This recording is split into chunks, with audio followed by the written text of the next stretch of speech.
Iran নয়, ইসরায়েলের আসল ভয় এখন তুরস্ক আর মিশর। কেন? দশকের পর দশক ধরে একটাই সমীকরণ চলে আসছিল, ইসরায়েলের ১ নম্বর শত্রু মানেই ইরান। পরমাণু কর্মসূচি, প্রক্সি মিলিশিয়া, হিজবুল্লাহ, সব রাস্তা তেহরানে গিয়ে শেষ হতো। কিন্তু এখন ইসরায়েলের নিজস্ব গণমাধ্যম এবং থিঙ্ক ট্যাঙ্কগুলো অন্য একটি প্রশ্ন তুলছে। আগামী দশকে আসল চ্যালেঞ্জ কি ইরান নাকি অন্য কেউ? উত্তরটা চমকে দেওয়ার মতো, তুরস্ক এবং মিশর। তুরস্ককে কেন হঠাৎ ভয় পাচ্ছে তেল আবিব? ইসরায়েলের প্রভাবশালী দৈনিক মারিরে সম্প্রতি একটি সামরিক বিশ্লেষণ প্রকাশিত হয়েছে। সেখানে সরাসরি বলা হয়েছে, তুরস্ক শুধু একটি আঞ্চলিক শক্তি নয়, এটি এমন একটি সামরিক ও প্রযুক্তিগত শক্তিতে পরিণত হচ্ছে যা পুরো মধ্যপ্রাচ্যের ভারসাম্য বদলে দিতে সক্ষম।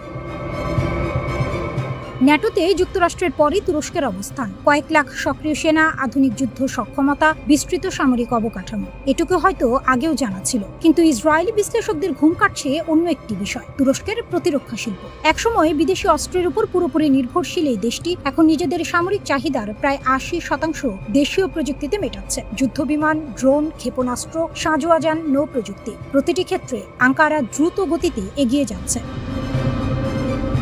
আর তুর্কি ড্রোনের কথা তো এখন পুরো বিশ্বই জানে। ইউক্রেন থেকে আজারবাইজান, বিভিন্ন সংঘাতে বাইরাক্তার ড্রোন যেভাবে যুদ্ধের গতিপথ বদলে দিয়েছে, সেটা নতুন করে সামরিক ভূগোলের হিসাব লিখিয়ে দিচ্ছে। ইউরোপ, আফ্রিকা, মধ্য এশিয়া সব জায়গায় তুরস্কের সামরিক প্রভাব ছড়িয়ে পড়ছে। কিন্তু শুধু অস্ত্র নয়, ইসরায়েলি বিশ্লেষকরা আরো বেশি চিন্তিত তুরস্কের কূটনৈতিক আক্রমণাত্মকতা নিয়ে।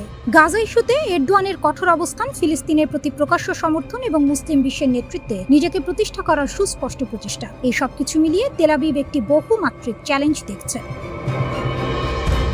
সামরিক শক্তি, প্রযুক্তিগত সক্ষমতা, রাজনৈতিক প্রভাব, কূটনৈতিক নেতৃত্ব, একসাথে এই ৪টি মাত্রায় যে দেশ এগিয়ে যাচ্ছে, সেটাই দীর্ঘমেয়াদে সবচেয়ে বিপজ্জনক প্রতিদ্বন্দ্বী।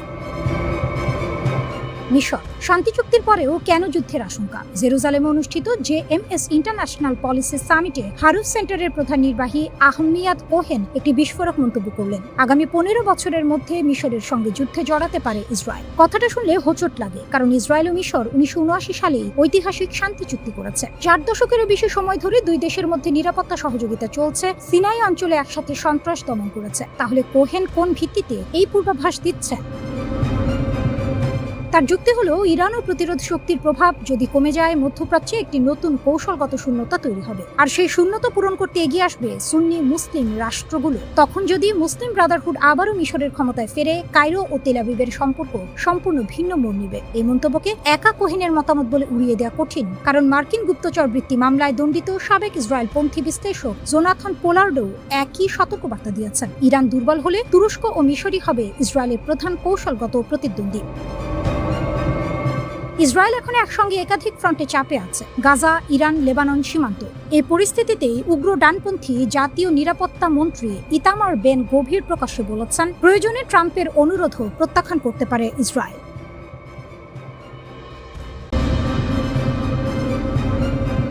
ইরানের $12 বিলিয়ন ট্র্যাপ, যেভাবে মার্কিন ছাড়েই জেগে উঠছে তেহরানের সামরিক দানব। যে ইরানকে এক কোনায় চেপে ধরতে ওয়াশিংটন বছরের পর বছর নিষেধাজ্ঞার জাল বুনেছে, সেই ইরানই এখন মার্কিন সিদ্ধান্তের সুবাদে এক নতুন সমীকরণের কেন্দ্রে। যুক্তরাষ্ট্র ও ইরানের মধ্যকার ৬০ দিনের এক সাময়িক চুক্তি যেন তেহরানকে রাতারাতি বৈশ্বিক ভূ রাজনীতির মূল নায়কের আসনে বসিয়ে দিয়েছে।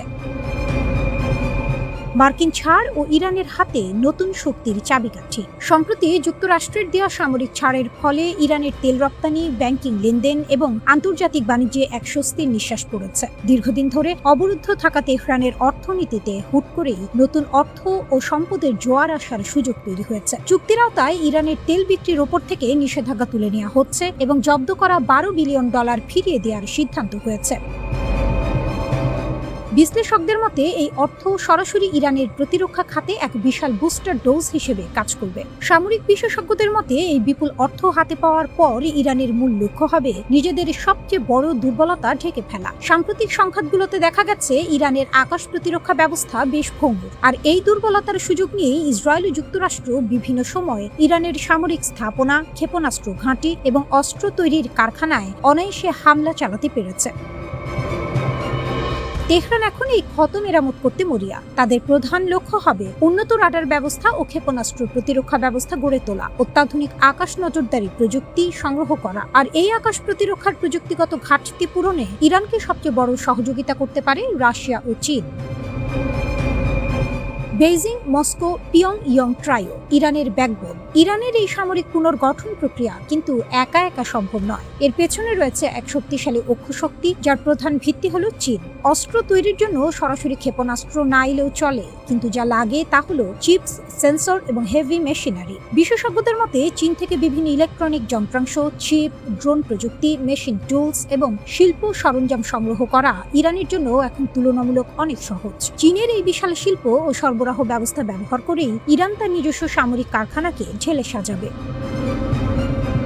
পাশাপাশি আরেকটি বড় স্তম্ভ হলো রাশিয়া। ইউক্রেন যুদ্ধে দীর্ঘ সময় ধরে লড়াই করার ফলে রাশিয়ার ঝুলিতে এখন আধুনিক যুদ্ধের বাস্তব অভিজ্ঞতা রয়েছে। ড্রোন যুদ্ধ কিভাবে চালাতে হয়, কিভাবে প্রতিপক্ষের ইলেকট্রনিক যোগাযোগ জ্যাম করতে হয়, কিংবা যুদ্ধের মধ্যেও কিভাবে সামরিক অবকাঠামো টিকিয়ে রাখতে হয়, তার সব কৌশল মস্কোর নখদর্পণে। রাশিয়া এখন ইরানের জন্য শুধু অস্ত্র সরবরাহকারী নয়, বরং সামরিক জ্ঞান ও রণকৌশলের এক অমূল্য উৎস। এর সাথে যোগ হচ্ছে উত্তর কোরিয়া। দশকের পর দশক ধরে আন্তর্জাতিক নিষেধাজ্ঞার জাঁতাকলে পিষ্ট হয়েও উত্তর কোরিয়া যেভাবে তাদের ক্ষেপণাস্ত্র কর্মসূচি সফলভাবে চালিয়ে গেছে, সেই নিষেধাজ্ঞা ফাঁকি দেওয়ার ফর্মুলা এখন ইরানের বড় পুঁজি। সীমিত সম্পদ ব্যবহার করে কিভাবে বিকল্প সরবরাহ ব্যবস্থা গড়ে তুলতে হয়, সেই গোপন দীক্ষা ইরান পাচ্ছে পিয়ংইয়ং এর কাছ থেকে। বিশ্লেষকদের স্পষ্ট হুঁশিয়ারি, এই অর্থ আর বিশ্বস্ত মিত্রদের সহায়তায় ইরান যদি একবার পুরোপুরি জেগে ওঠে, তবে মধ্যপ্রাচ্যে তাকে থামানো যুক্তরাষ্ট্র কিংবা ইসরায়েল কারো পক্ষে আর সম্ভব হবে না।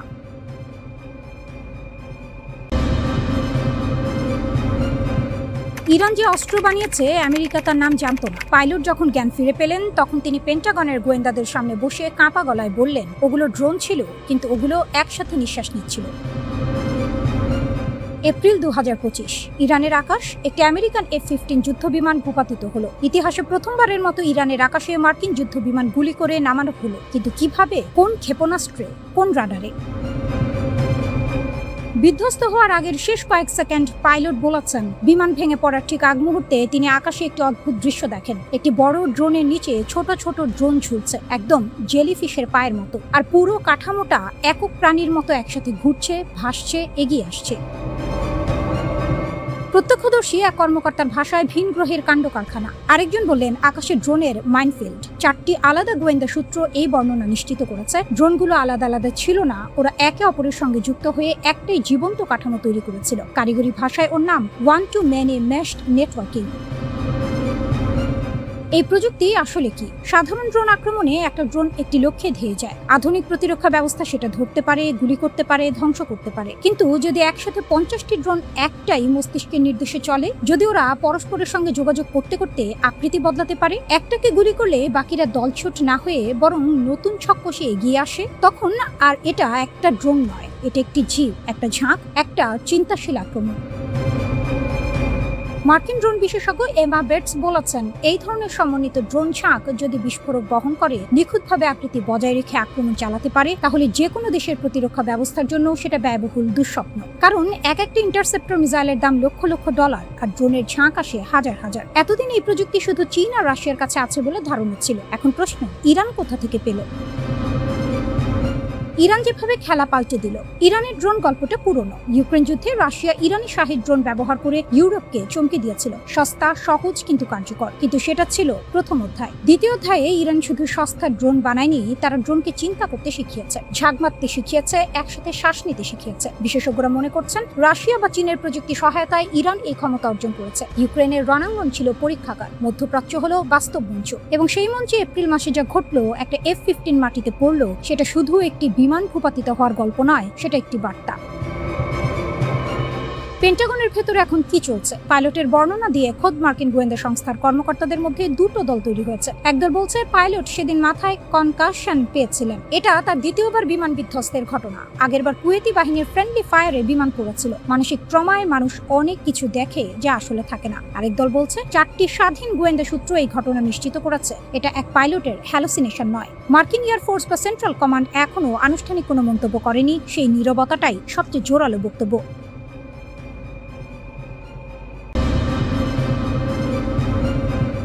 মার্কিন যুক্তরাষ্ট্র ও ইরানের মধ্যকার নজিরবিহীন সংঘাতের বারুদ শান্ত হতে না হতেই মধ্যপ্রাচ্যের ভূ রাজনীতিতে এক নতুন ঝড়ের পূর্বাভাস মিলছে। ওয়াশিংটন ও তেল আবিবের সমস্ত সামরিক ও মনস্তাত্ত্বিক চাপকে বুড়ো আঙুল দেখিয়ে ইরান এবং তার মিত্ররা কেবল যে টিকে গেছে তাই নয়, বরং তারা বুক চিতিয়ে দাঁড়িয়েছে। আর এই পুরো দৃশ্যপটের ঠিক কেন্দ্রবিন্দুতে রয়েছে লেবাননের প্রতিরোধ আন্দোলন হিজবুল্লাহ। আমেরিকার দম্ভ চূর্ণ করে এবং ইসরায়েলি সামরিক আগ্রাসনকে ব্যর্থ দাবি করে ইরান ও হিজবুল্লাহ এখন মধ্যপ্রাচ্যের ক্ষমতার ভারসাম্য নিজেদের পক্ষে নেয়ার খেলায় মেতেছে। যুদ্ধবিরতি হয়তো কামানের গর্জন থামিয়েছে, কিন্তু আঞ্চলিক আধিপত্য ও প্রভাব বিস্তারের আসল মনস্তাত্ত্বিক লড়াইটি কেবল শুরু হলো।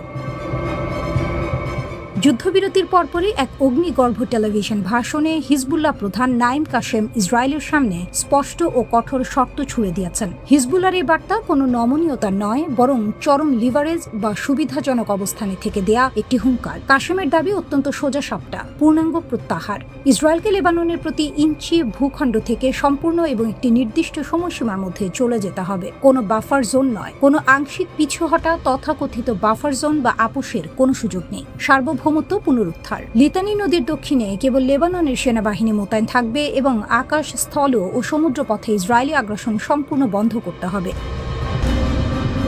কাশেম অত্যন্ত চতুরতার সাথে লেবাননের অভ্যন্তরীণ রাজনীতিকেও এক বার্তা দিয়েছেন। তিনি সাফ জানিয়েছেন, লিতানি নদীর দক্ষিণে লেবানন সেনাবাহিনী এবং হিজবুল্লাহর মধ্যকার পারস্পরিক নিরাপত্তা ও সহযোগিতা কেমন হবে তা সম্পূর্ণ তাদের অভ্যন্তরীণ বিষয়। এতে ইসরায়েলের নাক গলানোর বা কোনো কিছু জানার অধিকার নেই। হিজবুল্লাহ নিজেকে লেবানন রাষ্ট্রের সার্বভৌমত্বের সবচেয়ে বড় গ্যারান্টি হিসেবে উপস্থাপন করছে, যা আমেরিকার অহংকার গুড়িয়ে দিয়েছে। হিজবুল্লাহর এই আকস্মিক আত্মবিশ্বাসের মূল জ্বালানি আসছে তেহরান থেকে। ইতিহাসের অন্যতম বিপজ্জনক ও সরাসরি মার্কিন ইসরায়েলি হুমকির মুখোমুখি হয়েও ইরানের শাসন ব্যবস্থা কেবল টিকেই থাকেনি, বরং নিজেদের অক্ষকে অক্ষত রাখতে পেরেছে। তেহরানের নেতারা এই সংঘাতের সমাপ্তিকে মার্কিন অর্থনৈতিক ও সামরিক চাপের বিরুদ্ধে এক মহাকাব্যিক বিজয় হিসেবে উদযাপন করছেন।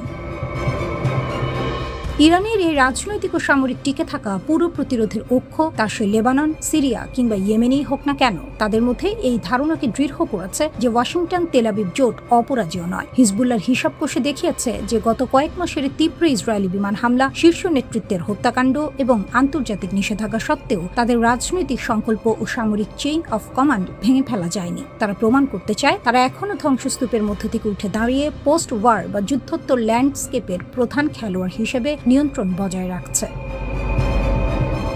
হিজবুল্লাহ ও ইরানের এই চরম আগ্রাসী মনোভাবের পেছনে আরেকটি অত্যন্ত গুরুত্বপূর্ণ অনুঘটক কাজ করছে, তা হলো মার্কিন যুক্তরাষ্ট্র এবং ইসরায়েলের মধ্যকার ক্রমশ দৃশ্যমান হতে থাকা ফাটল। উপরিকাঠামোতে ওয়াশিংটন যতই ইসরায়েলের অবিচ্ছেদ্য মিত্র হিসেবে নিজেকে জাহির করুক না কেন, সামরিক কৌশল, আঞ্চলিক উত্তেজনা বৃদ্ধি এবং যুদ্ধ পরবর্তী মধ্যপ্রাচ্যের ভবিষ্যৎ রূপরেখা নিয়ে হোয়াইট হাউস ও তেল আবিবের মধ্যে গভীর মতবিরোধ তৈরি হয়েছে।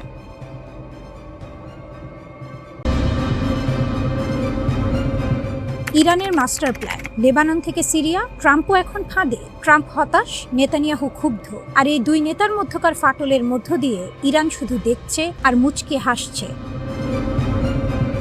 মধ্যপ্রাচ্যের রাজনীতিতে এমন মুহূর্ত কমই আসে। আমেরিকার সবচেয়ে বড় মিত্র ইসরায়েল এখন তার সবচেয়ে বড় দাতার সাথে প্রকাশ্যে দ্বন্দ্বে। আর এই সুযোগে ইরান কোনো বোমা না ছুড়েই কূটনৈতিক ময়দানে জিতে যাচ্ছে একের পর এক পয়েন্ট।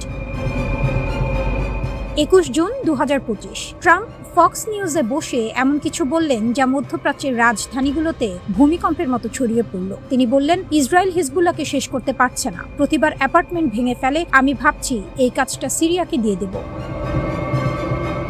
এটা শুধু হতাশার কথা না, এটা একটি সিগন্যাল। আমেরিকার মধ্যপ্রাচ্য নীতিতে গভীর ফাটল ধরেছে, কিন্তু সিরিয়ার প্রেসিডেন্ট আহমেদ আল শারা সেই প্রস্তাব লুফে নিলেন না, বরং সরাসরি বললেন সিরিয়া লেবাননে কোনো সামরিক ভূমিকায় যাবে না। তার ভাষায় লেবাননের সমাধান আসবে যুদ্ধে নয়, শহর বোমা মেরে নয়, বরং সৃজনশীল সমাধানে।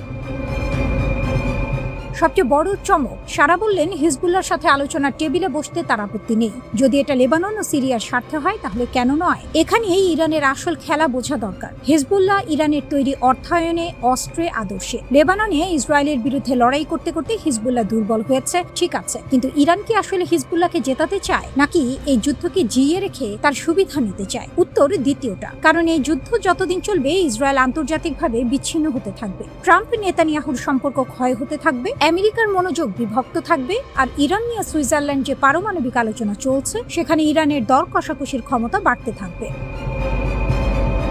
ট্রাম্প নিজেই স্বীকার করলেন হিজবুল্লাহ হলো ছোট যুদ্ধ, বড় ডিল হলো ইরান। আর সেই বড় ডিলের টেবিলে ইরান এখন শক্ত হাতে বসে আছে, কারণ লেবাননে আগুন জ্বলছে। ট্রাম্প কেন এত বিরক্ত? ট্রাম্পের হতাশার কারণ একটাই, টাইমিং। যখনই ইরানের সাথে চুক্তির কাছাকাছি পৌঁছায় আমেরিকা, তখনই বৈরুতে বিস্ফোরণ হয়, সাধারণ মানুষ মরে, ক্যামেরায় ধ্বংসের ছবি ভাসে, আর পুরো কূটনৈতিক মোমেন্টাম নষ্ট হয়ে যায়। তিনি বললেন, আমি লেবাননে হামলা পছন্দ করি না, বিশেষত বৈরুতের ভেতরে চুক্তি সইয়ের ঠিক আগে। এটা শুধু আবেগের কথা নয়, এটা কৌশলের কথা। ইসরায়েলের প্রতিটা আক্রমণ ইরানের সাথে বড় চুক্তির পথকে কঠিন করছে।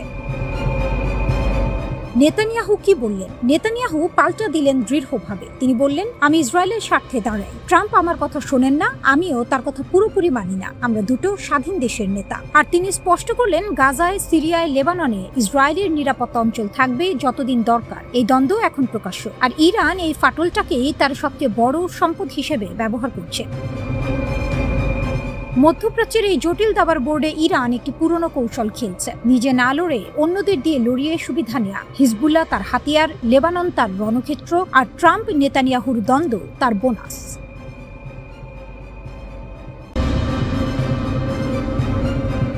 দক্ষিণ লেবাননের সীমান্ত এখন জ্বলন্ত অগ্নিকুণ্ড। মুখোমুখি লড়াইয়ে ইসরায়েলের 4 এলিট সেনা খতম। নিহতদের মধ্যে আছেন খোদ ব্যাটালিয়ন কমান্ডার লেফটেন্যান্ট দর গেদালিয়াবের সিমসন। তেল আবিবের সামরিক সদর দপ্তরে এখন শুধু কান্নার রোল আর প্রতিশোধের চিৎকার। এই চরম পরাজয় দিশেহারা হয়ে ইসরায়েলের কট্টরপন্থী মন্ত্রী ইতামার বেন গাভির হুমকি দিয়েছেন গোটা লেবাননকে জ্বালিয়ে পুড়িয়ে ছারখার করে দেওয়ার। ইসরায়েলি আগ্রাসনের এই দানবীয় রূপের সামনে মধ্যপ্রাচ্যের একমাত্র অতন্ত্র প্রহরী হিসেবে দাঁড়িয়ে গেছে ইরান। পশ্চিমা সাম্রাজ্যবাদ আর ইসরায়েলি দম্ভের মুখে লেবাননকে রক্ষা করতে ইরান এখন নায়কের আসনে। সীমান্তের ট্র্যাজেডি ও ইসরায়েলের দম্ভ চূর্ণ। দক্ষিণ লেবাননের পাহাড়ি অঞ্চলে ইসরায়েলি বাহিনী ভেবেছিল তারা সহজেই আধিপত্য বিস্তার করবে, কিন্তু লেবাননের প্রতিরোধ যোদ্ধাদের সুনিপুণ অ্যাম্বুশে মুহূর্তের মধ্যে চূর্ণ হয়ে যায় ইসরায়েলি অহংকার। 4 সেনা নিহতের খবর ছড়িয়ে পড়তেই তেল আবিবের রাজনৈতিক অঙ্গনে তোলপাড় শুরু হয়। বিশেষ করে ব্যাটালিয়ন কমান্ডার সিমসনের মৃত্যু ইসরায়েলি ডিফেন্স ফোর্সের মনোবলকে গুঁড়িয়ে দিয়েছে। এই ক্ষয়ক্ষতি আড়াল করতেই এখন ইসরায়েলের কট্টর ডানপন্থীরা উন্মাদের মতো আচরণ করছে। ইতামার বেন গাভিরের উস্কানি। ইসরায়েলের জাতীয় নিরাপত্তা বিষয়ক মন্ত্রী বেন গাভির সরাসরি লেবাননের হাজারো মায়ের কোল খালি করার হুমকি দিয়েছেন। তিনি পুরো অঞ্চলকে মানচিত্র থেকে মুছে ফেলার ডাক দিয়েছেন। এই উন্মাদনা প্রমাণ করে মাঠ পর্যায়ে প্রতিরোধ যোদ্ধাদের মার খেয়ে ইসরায়েল কতটা মরিয়া। মার্কিন ইসরায়েল দ্বিমুখী নীতি ও ফ্রান্সের অসহায়ত্ব। লেবানন ইস্যুতে পশ্চিমা জোটের ভেতরেই এখন তীব্র ফাটল। একদিকে মার্কিন প্রেসিডেন্ট ডোনাল্ড ট্রাম্প বৈরুতে ইসরায়েলি বিমান হামলার সমালোচনা করছেন, অন্যদিকে ইসরায়েলকে অস্ত্র সরবরাহ সচল রাখছেন। ট্রাম্পের এই তথাকথিত উদ্বেগ আসলে মধ্যপ্রাচ্যে মার্কিন মুখ বাঁচানোর একটি চেষ্টা মাত্র। নেতানিয়াহু সাফ জানিয়ে দিয়েছেন ওয়াশিংটনের কোনো বিধিনিষেধ তিনি মানবেন না। এদিকে ফরাসি পররাষ্ট্রমন্ত্রী জন ওয়েল বুরো যুক্তরাষ্ট্রের কাছে আকুতি জানাচ্ছেন যেন তারা ইসরায়েলকে থামায়। কিন্তু বাস্তবতা হলো পশ্চিমা পরাশক্তিগুলো মুখে শান্তির কথা বললেও ভেতরে ভেতরে ইসরায়েলি যুদ্ধাপরাধের অংশীদার। তারা লেবাননের সার্বভৌমত্ব রক্ষায় সম্পূর্ণ ব্যর্থ।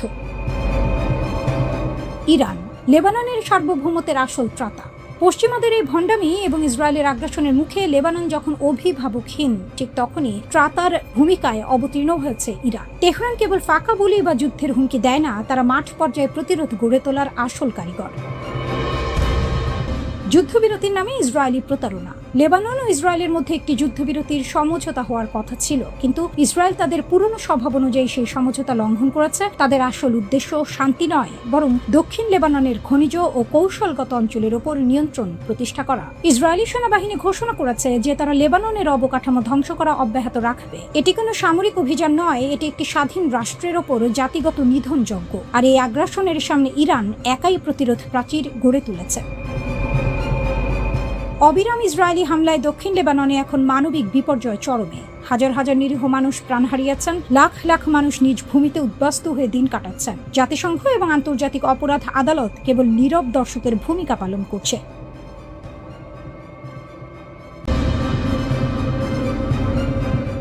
যেতে হবে জেনেও কেন মরছ? হিজবুল্লাহর এক ভিডিওতে কাঁপছে ইসরায়েল। একটি ভিডিও, কয়েকটি ছবি আর একটি প্রশ্ন। যদি এমনিতেই চলে যাবে তাহলে শেষজন হয়ে কেন মরছ? হেজবুল্লাহ এই বার্তাটা ছেড়ে দিল ঠিক সেই মুহূর্তে যখন ইসরায়েলি মিডিয়া নিজেই লেবাননের যুদ্ধক্ষেত্রকে বলছে বিপর্যয়, যখন একদিনে 4 জন সেনা মারা গেছেন, একজন ব্যাটালিয়ন কমান্ডার নিহত হয়েছেন, আরো 5 জন আহত। বুলেট দিয়ে নয়, একটি প্রশ্ন দিয়ে ইসরায়েলের বুকে ছুরি বসিয়ে দিল হিজবুল্লাহ। আর এই পুরো ঘটনার পেছনে যে শক্তি দাঁড়িয়ে আছে নীরবে, কৌশলে, অদৃশ্যভাবে, তার নাম ইরান।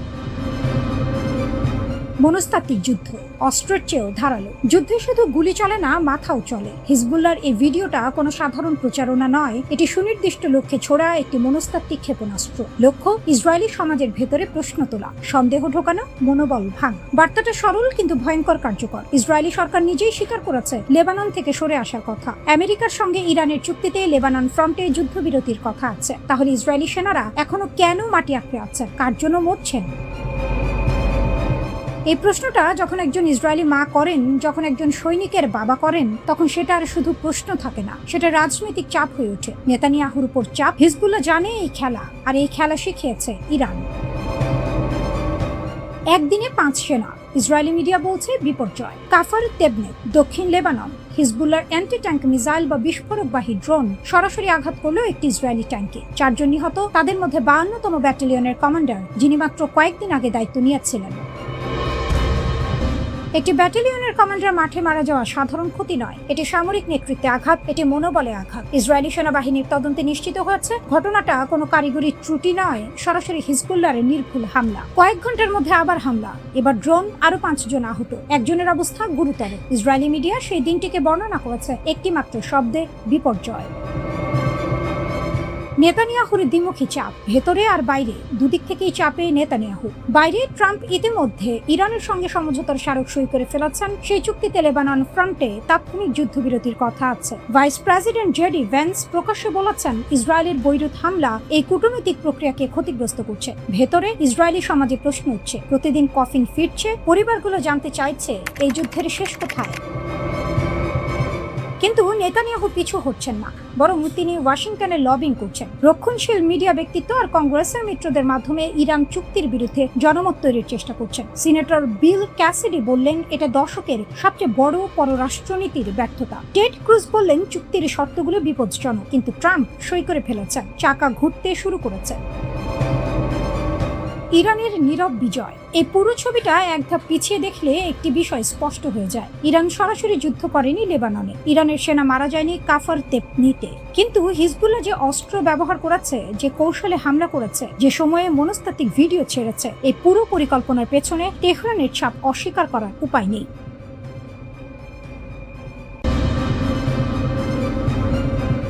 মিত্রকেই শাসালেন ভ্যান্স। ইরানের চালে কোণঠাসা ইসরায়েল, বদলে যাচ্ছে মধ্যপ্রাচ্যের সমীকরণ। দশকের পর দশক ধরে যে সম্পর্ককে অটুট ধরে নেওয়া হয়েছিল, সেই ওয়াশিংটন তেল-আবিব পক্ষে আজ স্পষ্ট ফাটল। আর সেই ফাটলের কেন্দ্রে দাঁড়িয়ে আছে একটি নাম, ইরান। তেহরান কোনো যুদ্ধ জেতেনি, কিন্তু কূটনীতির বোর্ডে এমন একটি চাল দিয়েছে যেটা আমেরিকার ভাইস প্রেসিডেন্টকে দিয়েই তার পুরনো মিত্রকে সরাসরি শাসাতে বাধ্য করেছে। এটাই এখন বিশ্ব রাজনীতির সবচেয়ে বড় গল্প। যে মন্তব্য কাঁপিয়ে দিল সব হিসাব, জেডি ভ্যান্স, মার্কিন ভাইস প্রেসিডেন্ট, ট্রাম্প প্রশাসনের দ্বিতীয় সর্বোচ্চ ক্ষমতাধর মানুষ। সাংবাদিকদের মুখোমুখি দাঁড়িয়ে তিনি সরাসরি ইসরায়েলি নেতৃত্বের উদ্দেশ্যে বললেন, বাস্তবতাটা বুঝতে শেখা প্রয়োজন। এই একটি লাইন আন্তর্জাতিক কূটনীতির ভাষায় অনেক কিছু বলে দেয়। মিত্রকে প্রকাশ্যে এভাবে সতর্ক করা হয় না যদি না সম্পর্কে সত্যি বড় ধরনের টানাপোড়েন তৈরি হয়। কিন্তু কেন এই মন্তব্য? কিসের আগে ফুঁসলেন ভ্যান্স? ঘটনার শিকড়ে ইরান। ট্রাম্প প্রশাসন ইরানের সঙ্গে একটি সমঝোতা চুক্তির খসড়া তৈরি করেছে। সেই খবর ছড়িয়ে পড়তেই ইসরায়েলের অন্দরমহলে শুরু হলো তীব্র সমালোচনার ঝড়। ইসরায়েলের মন্ত্রী ও নীতি নির্ধারকদের অনেকেই এই সমঝোতাকে বললেন তেহরানের কাছে মার্কিন প্রশাসনের নতি স্বীকার। সমালোচনা শুধু কূটনৈতিক ভাষায় থামেনি, ট্রাম্প প্রশাসনকে লক্ষ্য করে ব্যক্তিগত আক্রমণও এলো। আর তখনই ভ্যান্স ধৈর্য হারালেন। যা বললেন ভ্যান্স, যা শুনতে হলো ইসরায়েলকে। ভ্যান্সের বার্তা ছিল কঠোর, স্পষ্ট এবং একদম সরাসরি। তিনি মনে করিয়ে দিলেন গত কয়েক মাসে ইসরায়েলের আকাশ ও ভূখণ্ড রক্ষায় ব্যবহৃত প্রতিরক্ষা সরঞ্জামের 2/3 এসেছে আমেরিকার হাত ধরে। মার্কিন করদাতাদের টাকায় কেনা অস্ত্র দিয়ে যারা নিজেদের বাঁচাচ্ছে, তাদের পক্ষ থেকে ট্রাম্প প্রশাসনের সমালোচনা কোনোভাবেই গ্রহণযোগ্য নয়। এখানেই থামলেন না, ব্যঙ্গাত্মক ভঙ্গিতে প্রশ্ন ছুড়লেন। সমালোচনা করা সহজ, কিন্তু বিকল্প প্রস্তাবটা ঠিক কি তারপর বললেন সেই কথা যেটা ইসরায়েলের রাজনৈতিক মহলে এখনো অনুরণিত হচ্ছে, কোনো সমস্যার সমাধান কেবল শক্তি প্রয়োগ বা ধ্বংসযজ্ঞ দিয়ে চিরস্থায়ী হয় না। ইরান যে চালটা দিয়েছে, এখন একটু পেছনে ফিরে তাকান। ইরান কি সত্যিই দুর্বল হয়ে টেবিলে এসেছে, নাকি এটা তেহরানের দীর্ঘমেয়াদী কৌশলের অংশ? লেবানন সীমান্তে সংঘাত চলছে, হরমুজ প্রণালীতে উত্তেজনা আছে, কিন্তু ঠিক এই মুহূর্তে ইরান আলোচনার টেবিলে বসে দেখাচ্ছে আমরা শান্তি চাই, আমরা কথা বলতে রাজি। এই একটি পদক্ষেপ ইসরায়েলকে কোণঠাসা করে দিয়েছে, কারণ এখন ইসরায়েল যদি যুদ্ধ চালিয়ে যায় বিশ্বের চোখে সে হয়ে যায় শান্তি বিরোধী পক্ষ, আর যদি থামে তাহলে ইরানের কূটনৈতিক বিজয় স্বীকার করতে হয়। দুদিকেই ইসরায়েলের জন্য সংকট। ভ্যান্স একটি কথা বলেছেন যেটা ইসরায়েলের জন্য সবচেয়ে ভয়ের। বর্তমান বিশ্ব পরিস্থিতিতে যুক্তরাষ্ট্রের চেয়ে বড় কোনো শক্তিশালী মিত্র ইসরায়েলের অবশিষ্ট নেই। এটা শুধু তথ্য নয়, এটা সতর্কবার্তা। এটা বলছে মিত্রকে হারানোর সামর্থ্য তোমার নেই, তাহলে মিত্রের সিদ্ধান্তকে চ্যালেঞ্জ করছো কোন সাহসে? ইসরায়েল এই চুক্তিতে সই করেনি। তারা ঘোষণা করেছে নিজের নাগরিক ও ভূখণ্ড রক্ষায় যে কোনো সামরিক পদক্ষেপ নেওয়ার অধিকার তারা রাখে। কিন্তু সেই ঘোষণা এখন অনেকটাই ফাঁকা গর্জনে পরিণত হচ্ছে, কারণ সবচেয়ে বড় মিত্রটাই এখন অন্য পথে হাঁটছে।